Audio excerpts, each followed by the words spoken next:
Hello everyone, my name is Jen and welcome to the Book Refuge and welcome to another weekly wrap-up. This is week 15 of 2022 and it's been a rough week, and I will actually have a separate video up soon talking about what happened to me this week. If you follow my Instagram, you probably know a lot of you have already sent me some very kind messages, and I really don't want this episode of, or this video to be about that. So I'm just thanking everyone who sent me well wishes, and again, look for later this week there to be a separate video talking about what is happening in my life / a channel update.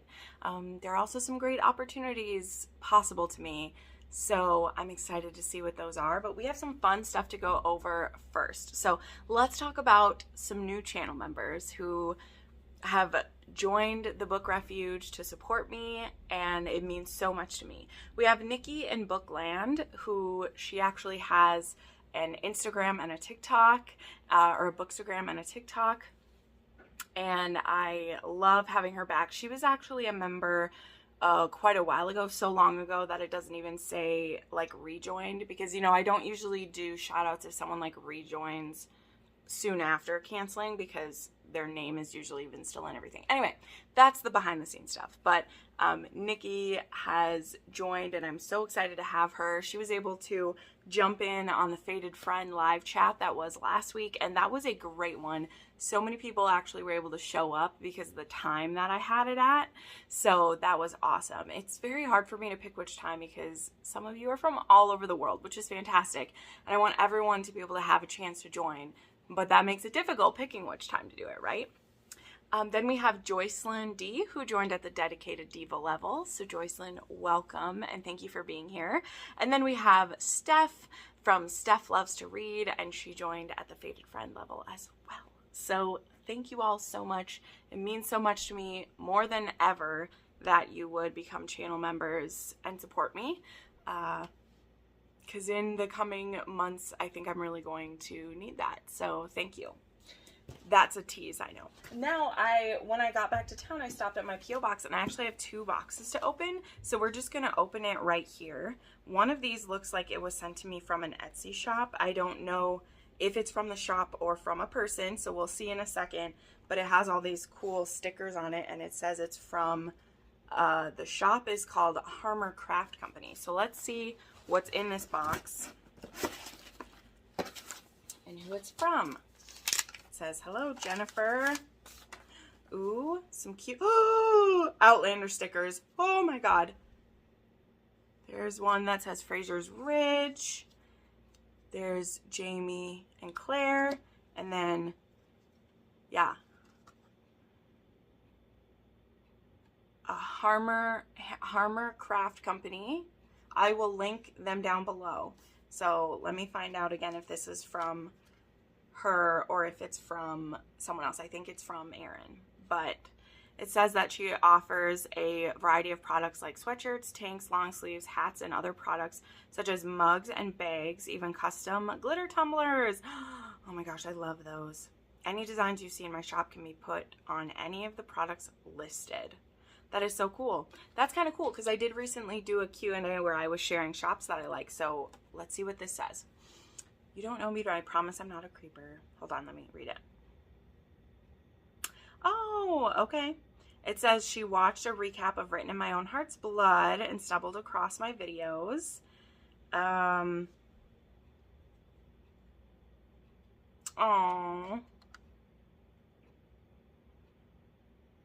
She could see my poster in the background.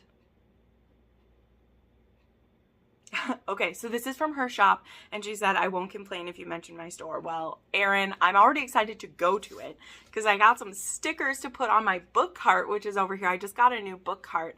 I actually put that together last week. Now I'm really excited to see what's in this. It's so beautiful. Oh my gosh. Okay. There's a straw, so I'm very hopeful for what this is. Oh my gosh. Also some little candies and some suckers. That's sweet. Oh my gosh, I'm so excited to see what this is.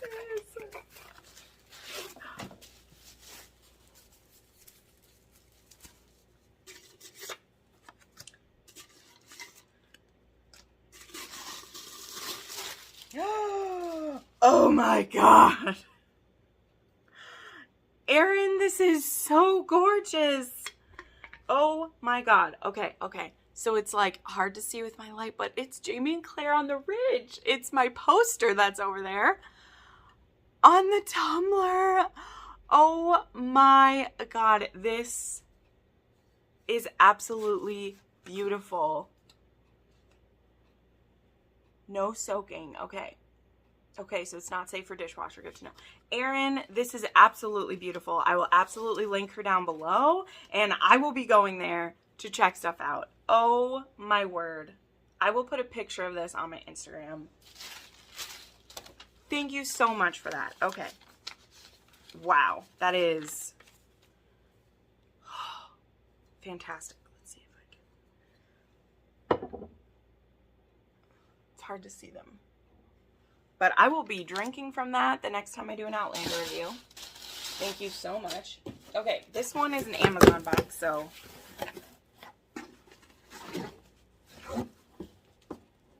Oh my.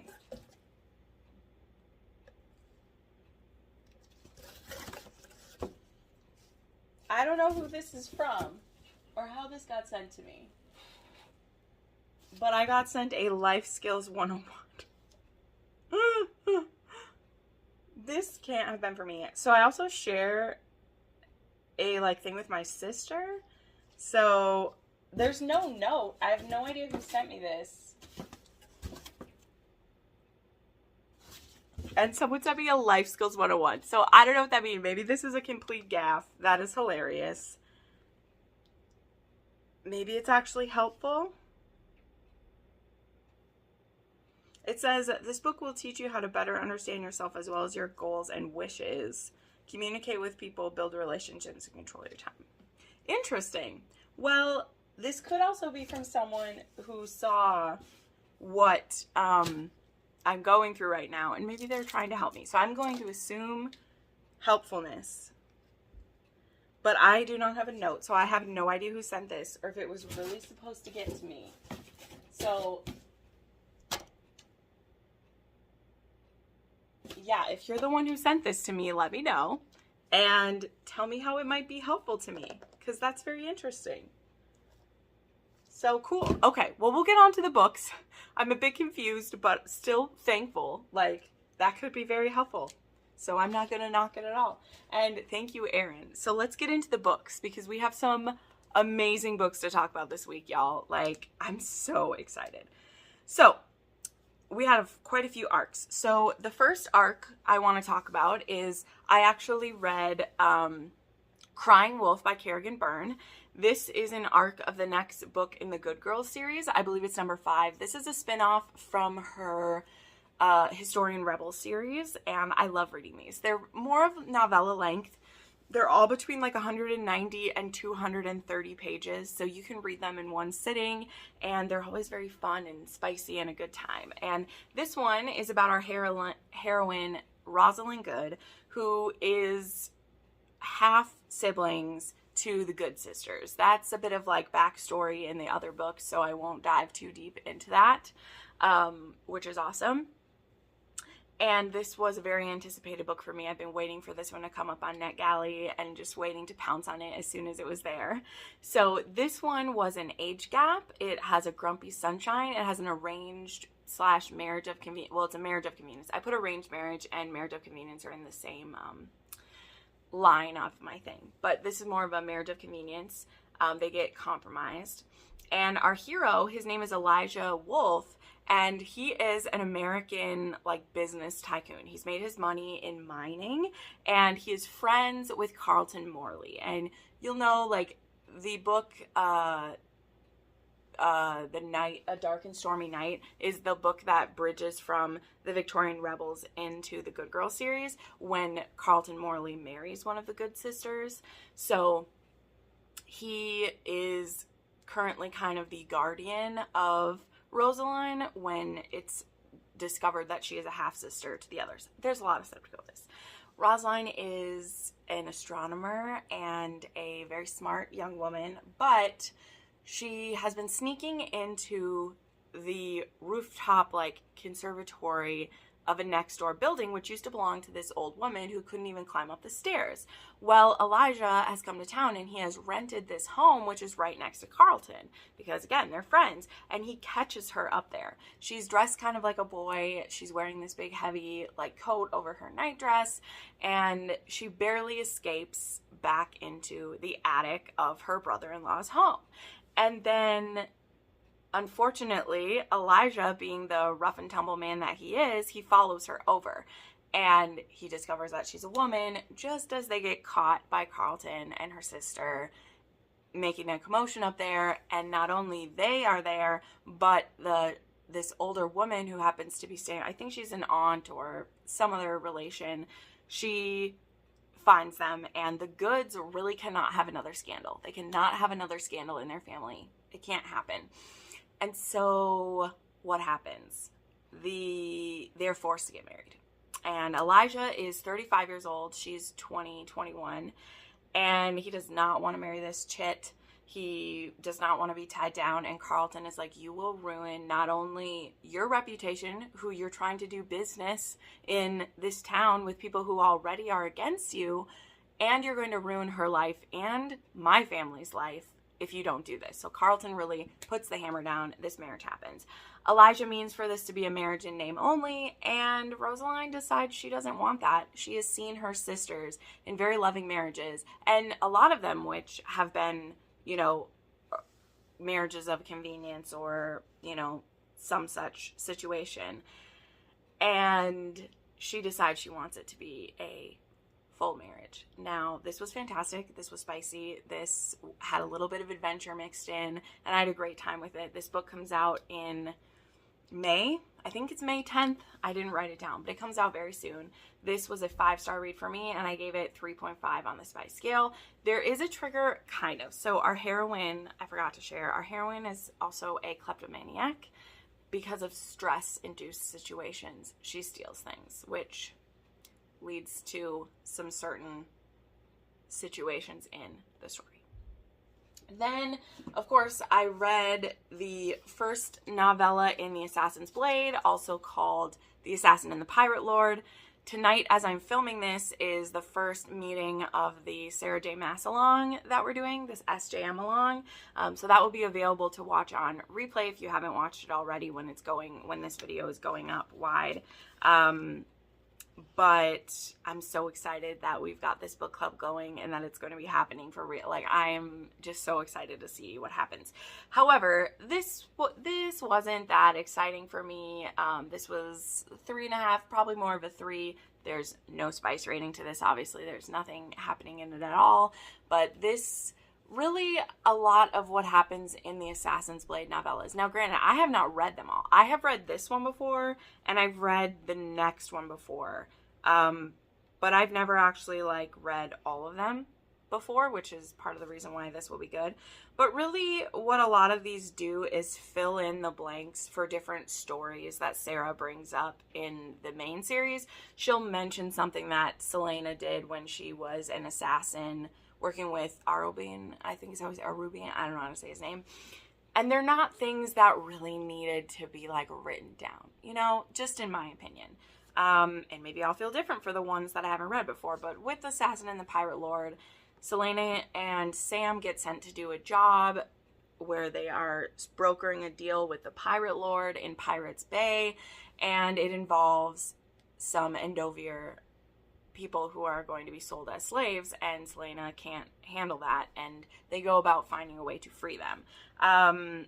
This was an okay read for me, but again, it took longer than it should have to read 70 pages, and I mostly am reading it because I'm the one who set up the readathon, and I said we should read it. So that's the main reason why we're reading that one. Then I read a very interesting duet, y'all, which is a duet that is within a series, okay? So I read Mafia Mistress and Mafia Darling, and I'm kind of going to talk about them together because I think that will make the most sense. Sorry, something in my eye. So I've been seeing some of my friends reading Mafia Mistress, and it was on my TBR for April, even though we have a Mafia readathon coming up soon. I can't keep myself away from Mafia, and I just really wanted to know what this series was about. So again, there's 2 books out in the series, and they are a duet, but there will be more books coming. And when you read these 2, you'll understand why there's going to be more of them. Like, I'm excited for what's happening next. But this duet is about Frankie, or Francesca, and she's been living her life. She is the daughter of a mafia guy, but she's kind of been living her life the way she wants, pretty privileged. She has a boyfriend that she shouldn't have. She's no longer a virgin, which she definitely shouldn't have done. And she's expecting to get to go to college. What she doesn't know is this is all like a lie by her father, basically, to like keep her happy. Because as soon as Fausto demands her father owes a debt to Fausto, who is this mafia guy in his 40s, early 40s, but I believe he's like 42 or so. She is going to be given to his son in an arranged marriage. And she, that day, has to move to Italy and start getting to know her intended. And they will be getting married soon. And she is completely rebellious to this, discovering that everything she's been told is a lie. Like, she knew that her family was a part of the mafia, but she was told that her and her sisters wouldn't have to be a part of it. In some aspect, that's very naive, because if a man doesn't have sons and he has daughters, his daughters are bargaining chips, and she was a little bit foolish to think otherwise, even if her father told her so. So immediately once she gets there, she has a great relationship with the man she's supposed to marry, Julio. But it pretty quickly comes out, actually, that he is gay, and they become very good friends, but he's going to follow through with this marriage because his father told him to, but she is determined to get out of it. And her and Fausto just come up against each other again and again. And Fausto is very determined that this little chit is going to do what he wants. She is going to marry his son and give him, grandbabies and keep her mouth shut. And that's what's supposed to happen. But every time they are sparring with each other, every time they come up against each other, there's this amazing chemistry between the two of them. And a certain way into the book, Fausto decides, you know what? I don't have to make her my son's wife. I could make her my mistress instead. And then when I've had my fun, when we are sick of each other, more when he's sick of her, he could send her on her way, buy her a house, pay for college, whatever she wants. But he can get this sexual chemistry worked out between the two of them. And when I tell you that this relationship, and not even once they're, once she's his mistress, but just like this relationship was so toxic, okay? Like, it was messy. It was frustrating. Like, he is so frustrating. She is a bit naive and frustrating in that aspect, but the way that this was written, like, I understand why she's so pissed, and I admire that she never wants to give up, even though a lot of times with heroines, I will get annoyed when they don't get on board with something, you know what I mean? Like, when they won't, get with the party. Like, you are going to be a mafia wife. Get over it. In her case, I really understood where she was coming from, and I was rooting for her a lot.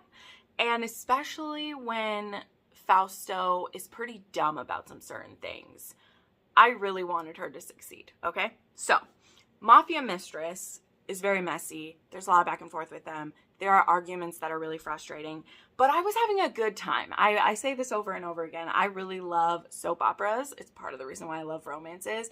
And sometimes I don't mind when things are very toxic and messy and they go round and round. It's not going to lead me to a 6-star romance, but it could be a really good time. And that's what I was feeling with this one. I was actually telling some of my friends, I was like, I don't think you'll like this book, but I'm having a good time and I'm just going with it. It's very hot.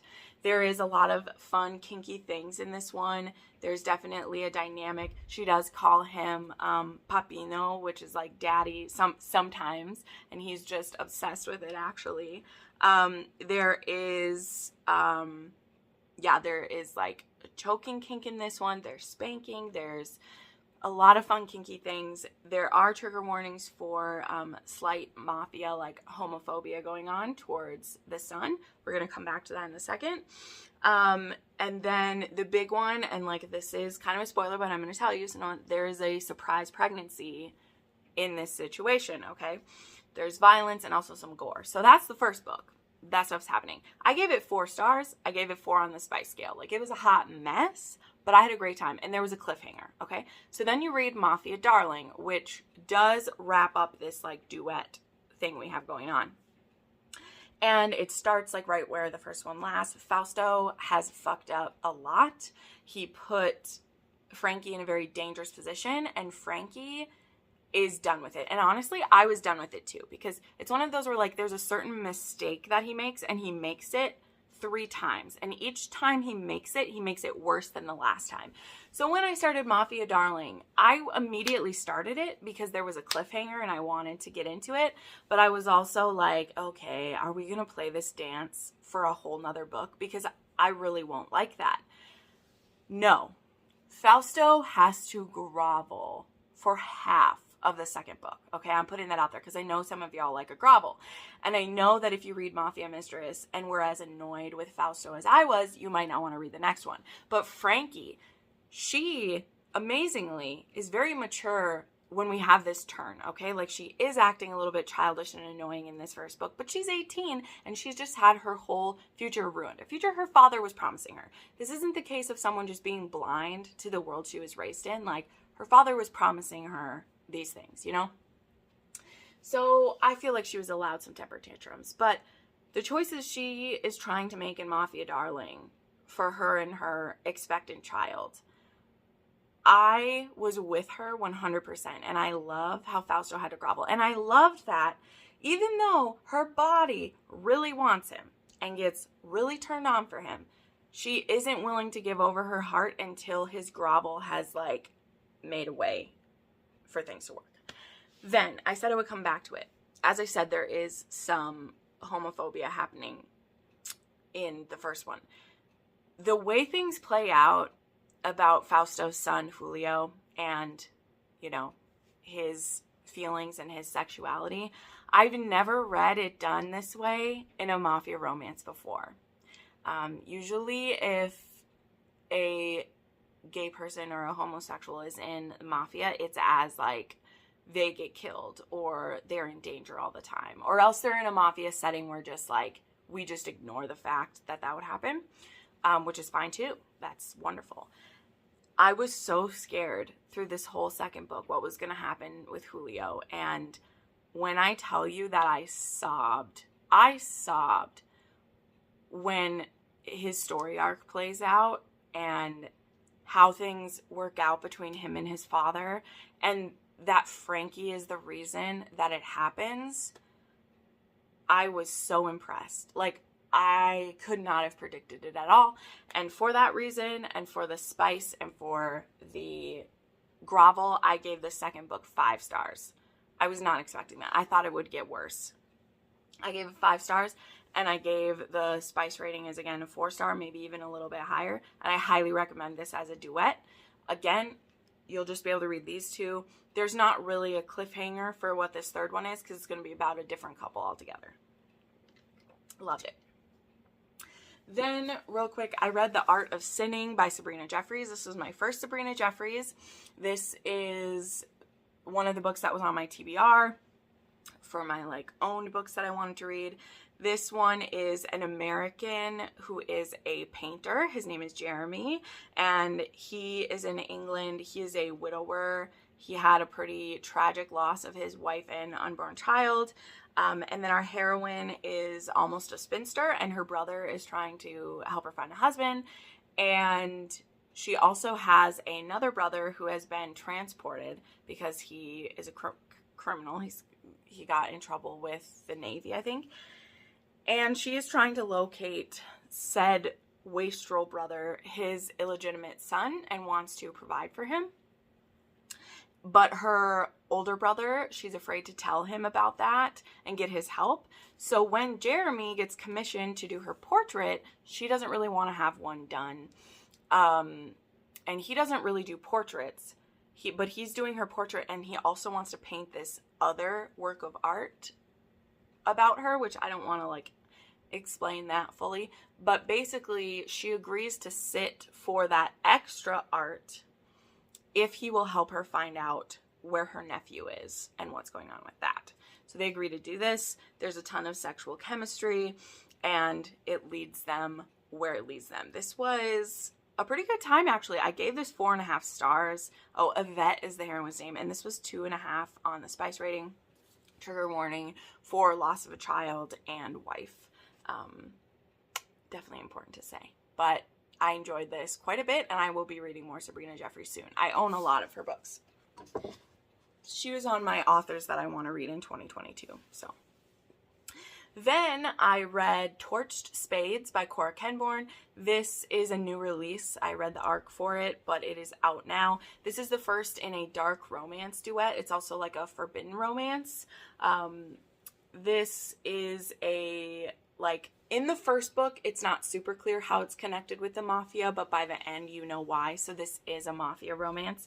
This is also a relationship between our hero, who is a, like, pyromaniac, and is in therapy because he's on parole and he has to see a therapist, and he's seeing this female psychiatrist who he actually had run into her before he finds out she's a psychiatrist, so he doesn't want to work with her because she had pissed him off when they met before.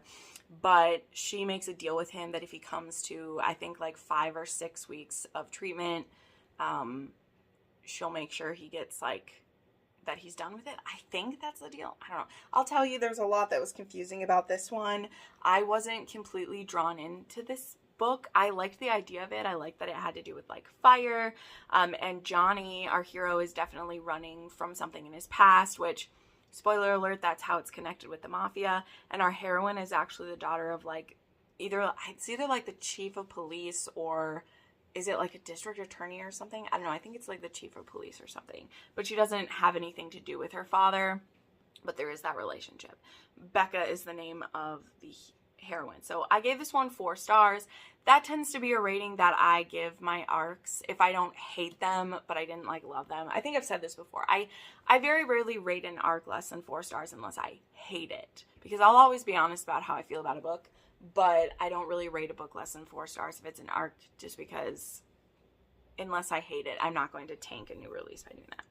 So yeah, I gave this 4 stars. It was a 3.5 on the Spice scale. This one does have dubious consent and a little bit of consensual non-consent. There is violence. It's very sexy. The first time that they have sex is in her office after a session or during a session, and it was pretty spicy, so I will say that. And so if you really like reading the forbidden, where it's like doctor-patient kind of thing, I think this one could be really fun. And I will be getting the arc for the second one too, so we'll see. Maybe the second one will pull me in more. Then I had a book that I actively disliked, which was a bummer. So I read Adrift by Lennon.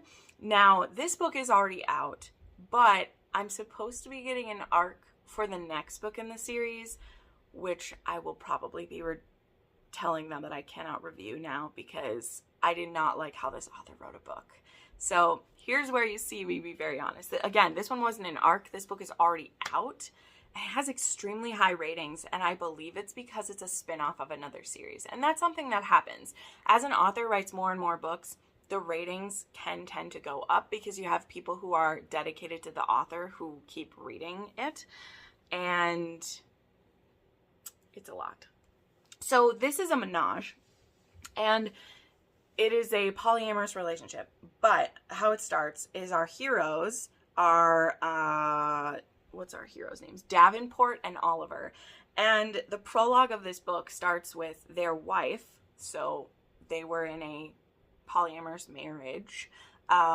Their wife died soon after childbirth, so they have a brand new baby son, and they are now left alone. And they are a couple still. They were actually a couple before they fell in love with their wife and married her, so they're still together. And they end up, we skip ahead a year to them opening a resort that is going to focus on being welcoming to polyamorous relationships, because again, I believe this author has a previous series where like they're all polyamorous relationships. And they are going ahead with opening this. So the two of them, they have their year-old child, and they are doing a soft run opening this resort. So they've invited all of their polyamorous friends, and one of the guys, he brings his assistant there, and her name is Emily, and she has anxiety, extreme anxiety, where she gets panic attacks and will even pass out from the stress of it. So this does have representation for anxiety. And they meet her, and they both immediately decide that they want to date her, and that she's meant to be the new third member of their relationship. And my biggest issue with this, well, actually there was two of them. One of them's a petty reason, and another reason's the real reason. The main reason is that this was insta-love, not insta-lust. I'm okay with insta-lust. I'm okay if these two men had seen this chick and they were like, you know what, we haven't been with a woman in our relationship in a year, and I miss it, and let's have a fun weekend with her. And then they realize that they like her. But no, they immediately, like, they're spending some time with her and their friends, and like she comes on the boat with them and their kid, because her anxiety is actually less when she's like holding their son and talking with them, which is cute. But they immediately are like inviting her into their lives. And so this woman who has high anxiety and is very stressed about it, the minute they start talking about like dating her, she's gone. And then we skip ahead 2 months to the resort actually opening, and she ends up, her boss's company is bringing all of their employees there for like a retreat, and she ends up having to be there, and it just so happens that she has to stay in their apartment there because all the other rooms are booked, and they all end up being together. Okay, so that annoyed me. This was insta love. And yeah, and then also, you know, I don't say this lightly, like, you know, I don't. The writing was just not well done, in my opinion. And if I notice the writing, like if it jumps out at me, like, you know that I'm struggling. One big thing was just this use of full names. I know that's weird, but every character in this book gets called by their full name at one point. So it'll be like Davenport Michael Ledoux when another character is annoyed, or Emily Rose Frankenstein, or whatever. Like anytime, like on every page, someone's full name was getting used. I know this is hard to, like, it sounds so annoying, but literally I was ready to rip chunks of my hair out by the end of this book, and I skimmed a lot of it. And then I peeked ahead at the teaser for the next book, which is the book I'm supposed to get the arc for, and within the first page, the heroine of that book is getting called by her first name, and I was like, I can't do it. So I gave this one 2 stars. And it's a 3.5 on the spice scale. Triggers are anxiety and panic attacks, and then death of a spouse in childbirth, which we knew. I'm sorry, I couldn't do it. Moving right along. So I read If I Only Knew by Corinne Michaels. This one will be easy to talk about quickly. So this is book 4 in the second chance or second time around series. And I actually read the previous 3 books in this series way back in the Stone Age when Audible Escape was a thing, and a lot of Corinne Michaels books were on there.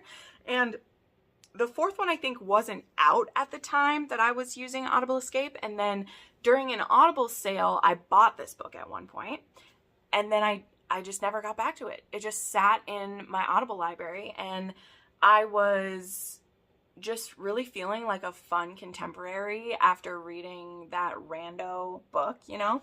And so I grabbed it, and this one had Shane East was the male in it, and this one is our heroine, Danielle. Her husband died 18 months ago. He was an attorney, and his client killed him point blank. Like, he walked into the guy's office, shot him.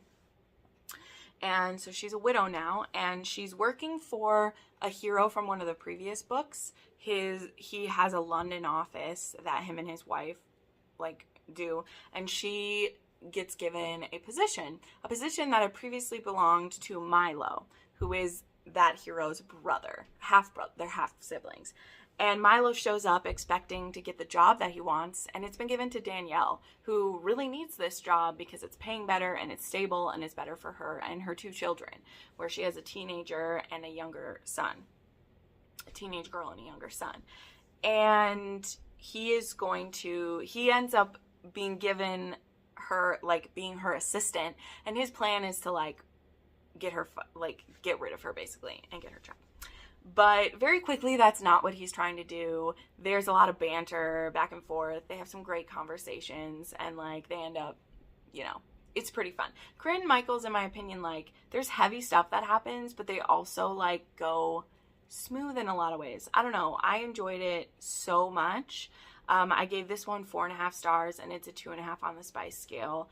I love the hero. I love the grand gesture. The grand gesture in this one is actually from the heroine, and I loved it. I really loved this. So yeah, it was 4.5 stars and 2.5 on the spice scale. And then the trigger warnings are grief and then death of the husband. It happens off page, but we know that it happened. Then I wanted to read a quickie, and so I read the Half-Orcs Maiden Bride, which is the new Ruby Dixon. I do love Ruby Dixon. She's just not an author that I can, like, binge her stuff. I really need to read them kind of piecemeal at different times. But her books always make me smile. And that's something that I never want to take for granted. Like, I know that her book, when I pick up one of her stories, I'm going to have a smile from here to here. And that's exactly what happened with the Half-Orcs Maiden Bride. This is a, like, fantasy. There is this woman who literally the description of her made me feel so seen. So she's turned 30. She is actually the, like, oldest of her sisters. All of her younger sisters are married. They have had 2 or 1 children already. She is going to be the spinster aunt. She is tall. She is fat. She is, I know some people don't like that word. She's plus size. She's described as hefty. There's lots of thick thighs and belly explained. And I'm fat, so I was feeling seen by this as her. But I understand if people want plus size to be said. But, and her father basically sells her to this new orc lord named Agakor. I think is how we say his name. Sorry if I didn't say it right, but her name is Iolanth, by the way. And so her father is bringing her to this orc and literally drops her off. And then before she can even agree to the marriage, because the orc, you know, he wants her to agree, her father has, like, disappeared with the orc's money and is gone. And so he immediately sees her and is completely smitten. He's like, this is perfect. She's tall and strong and hefty. She'll be able to handle me. It's going to be great. And the way that he talks to her and is so reverent of her really has her being like, you know what? This will be better than being with my abusive father, because her father is very cruel and unkind to her. So she's like, okay, we're going to do this. And so if you have read The King's Spinster Bride by Ruby Dixon, there is this marriage ceremony that takes 3 days, where the first day is the revealing of the bride. And so she has to come out naked and everyone gets to approve of her, which, you know, that could be stressful for people. So be aware of that. But the hero is almost coming in his pants because she's so beautiful. And then the second day is the tasting of the bride, where thankfully in private this time, it needs to be seen that he's able to pleasure his wife, which is great. And then the third night, they'll get down to business. So this was delightful. This was everything I needed to be. This is a quickie, and it just made me so happy. There is size difference in this. There is lots of pleasuring each other in this quick little story. And there's a little dash of plot along the way. So I gave this 4.5 stars, 3.5 on the spice scale. And really the only trigger warning for me, like, was the cruel parent. And again, there's a little bit of that, like, fat shaming by other people to know, but Ruby makes me feel so warm and fuzzy that any of that uncomfortable stuff gets overwhelmed by how obsessed the hero is with her, and fantastic. All right, my last 2 books I have to talk about are 2 arcs that I read, so I can't say too much about them because they're all, like, next books in series, but I'm so excited. So I got to read Hydrous by Amara Rae, which comes out very soon. I think it might be out on Tuesday. This is book 2 in the Lifeblood series, and I loved Lifeblood. You know, I read that one in March, and I really enjoyed it. And she has a book coming out, like, every month in this series, so the 3rd one will be out in May. But This one is about the head of the witch coven. Her name is Naya, and she is a water, like she has power of like water and ice and stuff like that. And at the beginning of this book, her coven has been called to this like inquisition, a challenge, where they were being challenged over something that happened in the last book, where one of the witches had to do a spell to like protect them, but it was like breaking the rules or something. So her coven has to be challenged. Our hero, his name is Finador, but we call him Finn. He is a blood king. He's a Fey blood king, and he gets invited to this challenge of the witches. And he's been told by an oracle that a half witch, half Fey woman will be the one to lead him to his mate. So he goes to this challenge because he's been told that these half witch women will be there or whatever. And so he sees our heroine just kick ass in this challenge, literally like rip someone's face off. And he goes to her to propose this situation. And it becomes clear to both of them that they are each other's mate. But what he doesn't know is that the half Fae part of her is half Winter Fae, and like that's why she has water powers. And the Winter Fae are the mortal enemies of the Blood Fae. And in fact, the reason he needs his mate is so he can come into full power, because when you impregnate your mate, you both get access to each other's powers. And it makes you like super strong. And he is told that his mate's power will help him defeat the Winter Fae. And like, she doesn't want to do that because her father is Winter Fae and her father loves her. Like, he's a good father. But her father is trapped under the rule of her grandmother, who is not good and is the one causing the problem. So, just like with Lifeblood, this is nice and kinky. We have, what are some of the kinks? You know, of course, we have the dynamic play. There is piercing in this one. So if you liked when Harley LaRue did that, it happens in this one. There is choking. There's some blood play. There is spankings. There is bondage. Like, it has all the good stuff. And it's all very consensual situations too, because they're mates. So, well, that's not true. Hold on. I forgot. There is one scene when they first are together that is a dubious consent situation, because when your mate bond is awakened, you immediately want to have sex with your mate.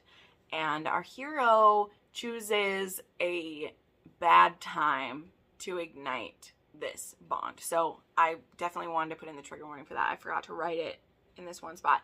So there is a dubious consent bordering towards non-consensual situation that starts them off. Everything after that is pretty enthusiastic consent, or else consensual non-consent, because there is a little bit of playing happening with that. So yeah, so there's blood play, piercing, captive stuff, choking, spanking, all the fun stuff. This was a 5-star book for me. I loved it. And it was a 4.5 star for Spice. Maybe a 5, but it's at least at a 4.5. And the only reason you might not want to read it is if you read the first one and thought the hero was a little bit too crazy. Like, this hero's just as crazy as the other one was. And then the last book I want to talk about, which I can barely say anything about, but this book really made my week. And as I said in the beginning, I had a really rough week last week, and getting this book really did help lift my spirits. It made me very happy. And I got to read Brutal Vows by J.T. Geissinger, the book that was supposed to come out in June, that will now be coming out April 28th. And I got an ARC for this book, and I read it. I actually took my time because I was with my family, so I was reading it in chunks. But it was fantastic. So I don't want to spoil anything for this because so many of you love it, and you really should read this series in order if you can. But this one involves, you know, it's Mafia. There's arranged marriage. This book does have Cosa Nostra. So if you want to read this book for the Mafia readathon, this one involves Sicilian, which is what Cosa Nostra is. They are Italian Mafia, but like the Cosa Nostra is the Sicilian branch of it. So like they're different. And then Irish, because Spider is representing Declan's clan, you know.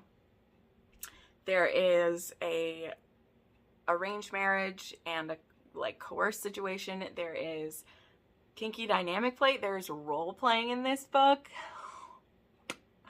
and not the kind that you would expect. Like, holy hell, it was amazing. Our heroine is a widow. She had a very abusive previous spouse, very abusive, and then this is enemies to lovers. So what do I want to say about this that isn't spoiling it? We'll say Spider begins this book engaged to Raina, our heroine's niece. Obviously ends up married to Raina. I don't want to spoil how that happens.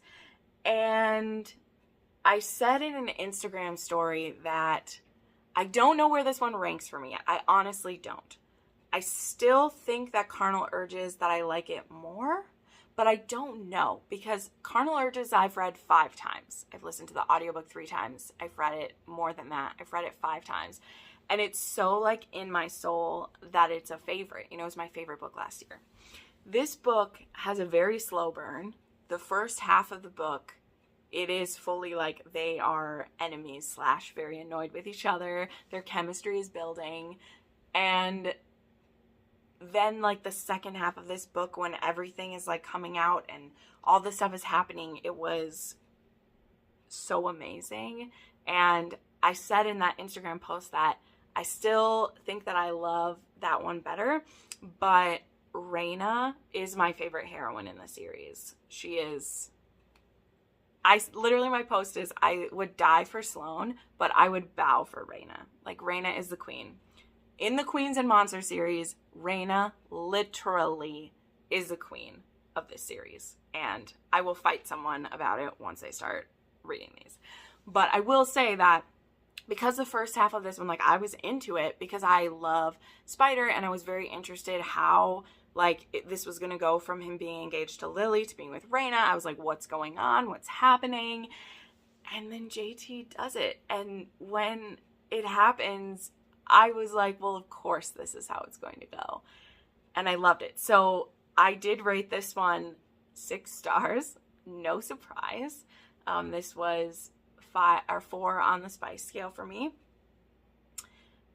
And this could end up being my favorite one. I just don't know yet because I've only read it once.